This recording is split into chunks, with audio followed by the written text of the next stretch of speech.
పెట్టేస్తున్నాం, stage వేయాలి, తర్వాత sound ఏర్పాటు చేసుకోలే, అన్నిటికీ ఖర్చు పెట్టేశాను. సరే డీజిల్ తెప్పించి జనరేటర్లో డీజిల్ కూడా పోసేసాం. ఇంకా ఈరోజు మీటింగ్ ఎట్టో అయిపోతుంది, రేపటి గురించి ఎందుకు దిగులని నేను అనుకుంటున్నాను. ఆ రోజు మరి అదొక పరీక్ష అనుకుంటాను. ఒక 4 అవర్స్ 5 అవర్స్ డీజిల్ సరిపోతుంది జనరేటర్కి.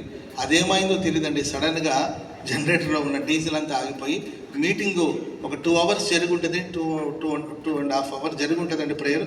సడన్గా జనరేటర్లో డీజిల్ ఆగిపోయి లైట్లన్నీ ఆరిపోయేది.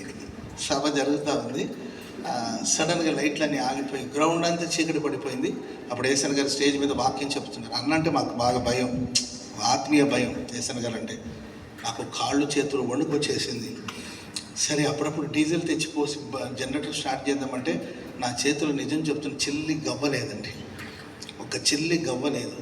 కానీ మన విశ్వాసం ఏంటంటే మనకి ఏది అవసరమైనా దేవుడే మనకి ఇవ్వాలి, దేవుడి దగ్గరే చేతులు చాపి అడగాలి. సో ఆ ఒక తీర్మానం ఉంది కదండి, ఒకవైపున తీర్మానం, ఇంకోవైపున నా తీర్మానంతో మీటింగ్ చెడిపోయేటట్టుంది. అక్కడ అంత చీకట్లో కూర్చున్నారు జనాలు. ఆ తర్వాత అక్కడ మన పెద్ద పాస్టర్ ఒక ఆయన ఉంటే ఆయన వెంటనే కారు స్టార్ట్ చేసి ఆ లైటింగ్ స్టేజ్ మీద వేశారు. సరే మైక్ వరకు మాత్రం వేరే చోట నుండి కరెంట్ లాగితే దాని మీద పనిచేస్తుంది అన్న, అట్లాగే చీకట్లోనే వాక్యం చెప్తున్నారు. ఆ జనరేటర్ వాళ్ళు వచ్చేసి పాస్టర్ గారు త్వరగా డీజిల్ తెప్పించండి, డీజిల్ అయిపోయింది, అందుకే జనరేటర్ ఆగిపోయింది అని అంటే, ఇవ్వడానికి నా దగ్గర రూపాయి డబ్బులు కూడా లేదండి. ఇప్పుడు ఎవరైనా అడిగితే ఇస్తారు, అడిగితే ఎందుకు ఎవరు చెప్పరండి, అడుగుడి మీకు ఇవ్వబడినాను ప్రభు అన్నాడు కాబట్టి అడిగితే ఇచ్చేవాళ్ళు చాలామంది ఉన్నారు. నాకు తెలిసిన వాళ్ళు ఉన్నారు, బ్రదర్ నాకు ఒక 1000 రూపాయలు ఇవ్వండి అంటే వెంటనే ఇచ్చేవాళ్ళు ఉన్నారు. కానీ నేను అనుకునేది ఏంటి, ఏదైనా దేవుడే నాకు ఇవ్వాలి, అడగక మునిపే మన అక్కర్లన్నీ ప్రభువుకు తెలుసు కదని. ఇలాగే ఒక గోడ ఉందండి, ఫెయిల్ అయిపోతుంది. ఇక్కడ నా విశ్వాసం ముఖ్యమా లేకపోతే ఈ మీటింగ్ ముఖ్యమా అని ఆ గోడ చాటుకెళ్ళి ఏడ్చుకుంటున్నాను. మన వాళ్ళు చాలా లైట్లు ఆగిపోయినాయి, డీజిల్ తెప్పించండి అని తొందర చేస్తున్నారు. ఆ గోడ చాటుకెళ్ళి ఏడ్చుకుంటున్నానండి, ఏం చేయాలి నాకు అర్థం కావట్లా. అడిగితే ఎవరైనా ఇస్తారు, కానీ అడగకుండానే దేవుడు నాకు ఇవ్వాలి అనేది నా విశ్వాసం. అలా ప్రార్థన చేసుకుని ఆ గోడ చాటు నుండి వచ్చాను. నాకు తెలిసిన ఒక బ్రదర్ ఉన్నారు, ఆయన పరుగున వచ్చేసి, అన్న నిన్ను సాయంత్రం నుండి వెతుకుతున్నాను అన్న, నువ్వు ఎక్కడికి పోయేవి అసలు కనబడలేదని. ఆ చీకట్లో నాకు ఒక 2000 రూపాయలు నా చేతిలో పెట్టాను. హల్లెలూయా. ఆ తర్వాత ఆ పైసలు ఇస్తే వెంటనే ఆటోలో వెళ్ళి డీజిల్ తీసుకొచ్చి ఒక 1/2 అవర్ 30 మినిట్స్ చీకటి అండి, ఆ చీకట్లోనే ఏసన్ గారు వాక్యం చెప్తామన్నారు. ఆ తర్వాత డీజిల్ తెచ్చారు, స్టార్ట్ చేశారు, మీటింగు మహిమగా జరిగింది. ఇవన్నీ నా సేవ అనుభవం, ఇవన్నీ కూడా ఒక అనుభవం. మన విశ్వాసానికి కొన్నిసారి పరీక్ష వస్తుంది. అంటే అడిగితే తప్పని, అడిగిన వాళ్ళు తప్పుడు వాళ్ళని నేను అనట్లా. అనుభవాలు ముందుకు సాగిపోవాలి. ఈ మన్నా దేన్ని తెలియజేస్తుంటే, ఆనాడు వాళ్ళు ప్రతిదానికి ఆకాశమందు ఆసీనుడైన దేవుని వైపు కనులెత్తి చూసేవాడు. సో ప్రతి సేవకుడు నీతిమంతుడు విశ్వాస మూలముగా జీవిస్తాడు. హల్లెలూయా. ప్రస్తుత రోజుల్లో ఏంటంటే ఈ విశ్వాస జీవితం అనేది చాలామంది జీవితంలో తగ్గిపోతుంది. మనమే కాదు, నా గురించే కాదండి, భక్తులు ఎందరో, మన తెలుగు రాష్ట్రాల్లో సేవ చేసిన ఎందరో భక్తులు, వాళ్ళకి ఏది అవసరమైన దేవుని సన్నిధిలో ప్రార్థించి, కొంతమంది టికెట్ సకాలాన్ని నీకు అందుతుందంటే ఆయన వెళ్ళి ట్రైన్లో ఎక్కి కూర్చున్నారంట.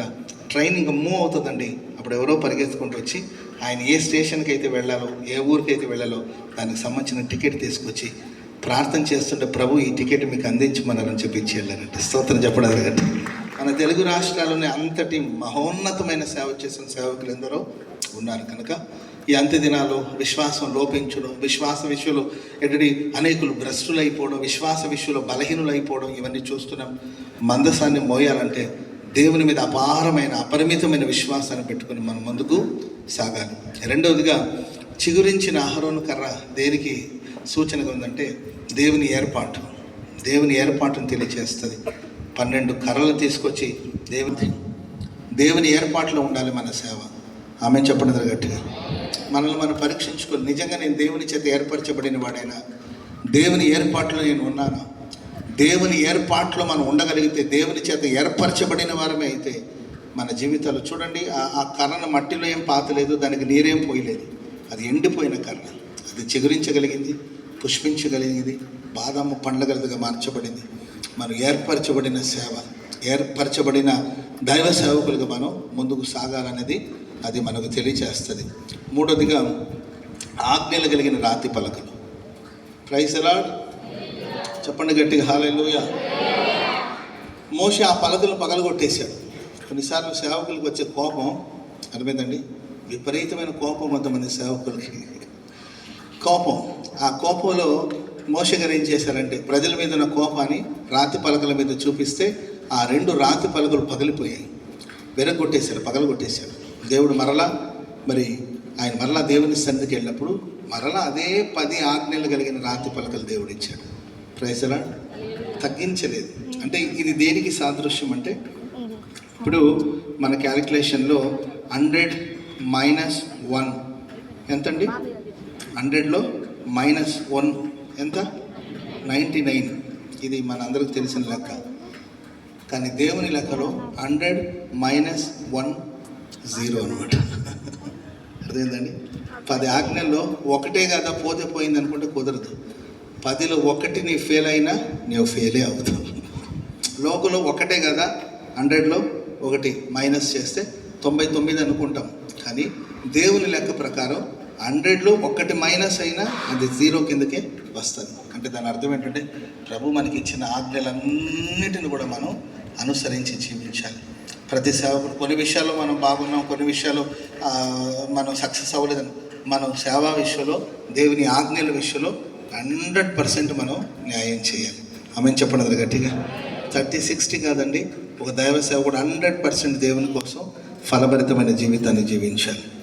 ఆమె ఒకటి మందసాన్ని మోయాలి, రెండవదిగా దేవుని సన్నిధిలో నిలబడి ఆరాధించాలి, సేవించాలి. ఆమె అర్పించుకొని హృదయపూర్వకంగా ఆరాధించాలి. ఆరాధన కూడా మధ్యకాలంలో చెడిపోతుందండి. కొందరి ఆరాధన, వాళ్ళ విధానాలు అవన్నీ చూస్తే ఆరాధన లోకం ఆరాధన లోకం ప్రవేశిస్తుంది. విరిగి నలిగిన మనసుతో చేసే ఆరాధన లోపిస్తుంది. యథార్థ హృదయంతో దేవుని ఆరాధించే అనుభవం లోపిస్తుందండి. వారు తమ పెదవులతో నన్ను స్తుతిస్తున్నారు కానీ వారి హృదయం నాకు దూరముగా ఉంటుంది అని, వాళ్ళు వ్యర్థముగా నన్ను ఆరాధిస్తున్నారని వాక్యం హెచ్చరిస్తుంది. కనుక దైవ సేవకులే కనుక మనం అందరూ, నేను సాయంత్రం వచ్చేటప్పుడు కూడా మా పాస్టర్స్తో నేను చెప్పుకుంటూ వచ్చాను, ఉజ్జీవింపబడాలి, గుంటూరు నగరం ఉజ్జీవింపబడాలి, తెలుగు రాష్ట్రాలు ఉజ్జీవింపబడాలని మనం అందరూ ప్రార్థన చేస్తూ ఉంటాం. నేను మన పాస్టర్స్తో చెప్పిన మాట ఏంటంటే, నాతో ఉన్న పాస్టర్తో చెప్పాను, అన్న ఉజ్జీవింపబడాలి, అందరూ బాగుండాలి, అందరూ ఉజ్జీవింపబడాలని మనం కోరుకుంటాం. 1000 కొవ్వొత్తులు వెలిగించడానికి కనీసం అగ్గిపుల్ల కావాలి. మనం 1000 కొవ్వొత్తులు ఎలగాలనుకుంటున్నాను తప్ప నేను ఒక అగ్గిపుల్లగా మారాలి. స్తోత్రం చెప్పడం గట్టిగా. ముందు నేను వెలిగితే, ముందు నేను ప్రకాశిస్తే 1000 దీపాలని మనం వెలిగించవచ్చు.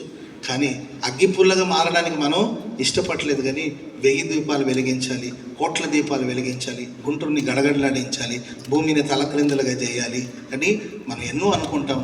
అవన్నీ అనుకోవాల్సిన అవసరం లేదు. నేను ఒక అగ్గిపుల్లగా మారి వెలిగించడం ప్రారంభించబడితే ఆటోమేటిక్గా దీపాలు వెలుగుతూ ఉంటుంది. స్తోత్రం చెప్పండి గట్టిగా. కనుక ఒక యథార్థమైన ఆరాధన,